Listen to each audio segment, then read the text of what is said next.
ನಮಸ್ಕಾರ. ನನ್ನ ಹೆಸರು ಶ್ರುತಿ ಅಂತ. ನಾವು ದೊಡ್ಡಬಳ್ಳಾಪುರದಿಂದ ಈ ಮನ್ವಂತರ ಒಂದು ಕಾರ್ಯಕ್ರಮಕ್ಕೆ ಬಂದಿರ್ತೇವೆ. ಇವ್ರು ನನ್ನ ದೊಡ್ಡ ಮಗಳು ರಿದ್ದಿ ಅಂತ. ನಾನು ಈ ಒಂದು ಮನ್ವಂತರ ತಂಡದ ಜೊತೆ ನನ್ನ ಅನುಭವ 2 ತಿಂಗಳಿಂದ ಅಂತ ನಾನು ಹೇಳ್ಬೋದು.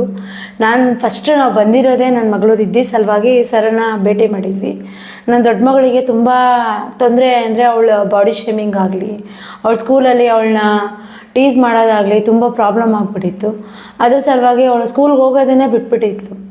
ನಾವು ಅದು ಹಿಂಗಾದರೆ ಹೆಂಗೆ, ಎಜುಕೇಷನಲ್ಲಿ ಅವಳು ಹಿಂದೆ ಉಳ್ಕೊತಾಳಲ್ಲ ಅಂತ ಹೇಳ್ಬಿಟ್ಟು ಸರ್ನ ಕಾಂಟ್ಯಾಕ್ಟ್ ಮಾಡಿದ್ವಿ. ಆಗ ಅವರು ಡ್ಯಾನ್ಸ್ ಟೀಚರಿಂದ ನಮಗೆ ಗೊತ್ತಾಯಿತು ಈ ಥರ ಸರ್ ಹೇಳ್ತಿದ್ದಾರೆ, ಅದು ಪರಿಹಾರ ಸಿಗ್ಬೋದು ಹೋಗಿ ಅಂತ. ನಿಜವಾಗ್ಲೂ ನಾನು ಸರ್ಗೆ ಯಾವಾಗಲೂ ಚಿರಋಣಿಯಾಗಿರ್ತೀನಿ. ಇಲ್ಲಿ ಬಂದಮೇಲೆ ತುಂಬ ಬದಲಾಗಿದ್ದಾಳೆ ನನ್ನ ಮಗಳು ಅಂತ ನಾನು ಹೇಳೋಕ್ಕೆ ಇಷ್ಟಪಡ್ತೀನಿ.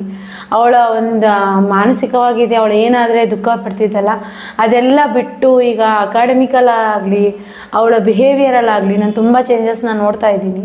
ನಾನು ತುಂಬ ಖುಷಿ ಆಗ್ತಿದೆ. ನಾನು 3 ಜನ ಮಕ್ಕಳೂ ನಾನು ಇಲ್ಲಿ ಕರ್ಕೊಂಬಂದು ಬಿಟ್ಟು ಕಂಪ್ಲೀಟ್ ಮಾಡಿಕೊಂಡು ಈಗ ಹೋಗ್ತಿರೋದು ನನಗೆ ಇದೊಂಥರ ಖುಷಿ ಕೊಡ್ತಾಯಿದೆ.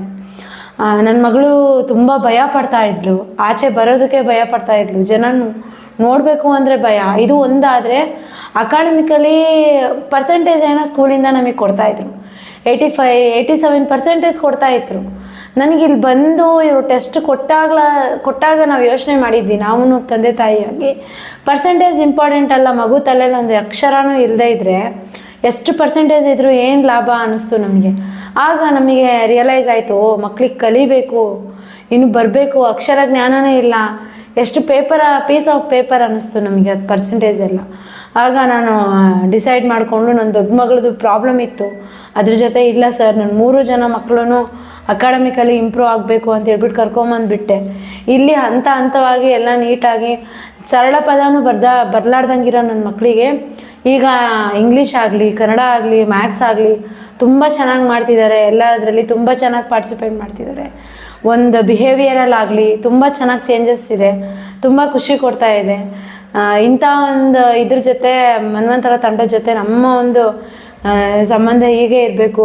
ನನಗೆ ತುಂಬ ಖುಷಿ ಕೊಡ್ತಾ ಇದೆ. ಸರಿಗೆ ಈ ರೀತಿ ಕೃತಜ್ಞತೆಯನ್ನು ತಿಳಿಸ್ಬೇಕು ಅಂತ ನಾನು ಅಂದ್ಕೊತೀನಿ. ಧನ್ಯವಾದ.